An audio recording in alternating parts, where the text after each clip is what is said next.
What actually matters when choosing a realtor in today's market? Most people choose a realtor for the wrong reasons, and it usually doesn't show up right away. It shows up later when the market pushes back and decisions start to matter. In today's market, branding is so loud, social media looks polished, everyone sounds confident. But none of that tells you whether someone can actually guide you through a complex decision under pressure.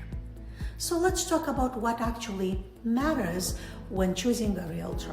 The first thing that matters is how they think, not how they market. Anyone can have a clean Instagram page. Anyone can post listings on market updates. What you need to understand is how that person approaches decisions. Do they explain the why behind recommendations, or do they just tell you what to do? In real estate, the best outcomes come from agents who can anticipate problems before they show up. That doesn't come from branding, it comes from experience and judgment. The second thing that matters is how they talk about risk.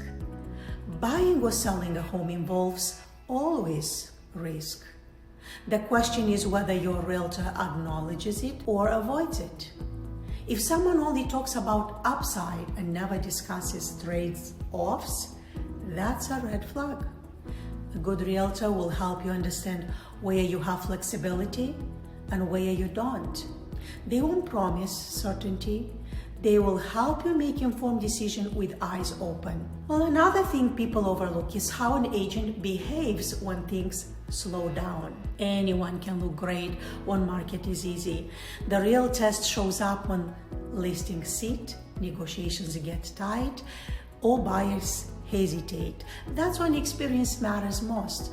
You want someone who knows how to adjust strategy without panicking or defaulting to price cuts and pressure. Then there is communication, not how often someone texts you, but how clearly they explain what's happening and what comes next.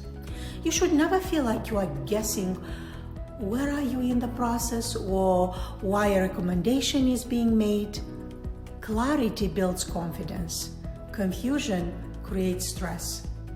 One of the biggest mistakes I see is people choosing a realtor because they feel familiar or convenient. A friend, a referral without context.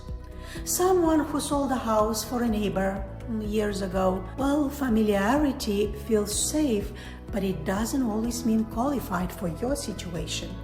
Real estate decisions are too expensive to be based on comfort alone. Here's the filter I always recommend. When you are interviewing a realtor, listen for how they talk about decision making. Do they ask questions before giving answers? Do they explain options instead of pushing outcomes? Do they help you think, not just act? That's what matters when the market pushes back. If you are buying or selling and trying to decide who to trust, focus less on branding and more on competence, less on personality and more on perspective. Because the right realtor doesn't just get you to closing. They help you make decisions you still feel good about after it's over.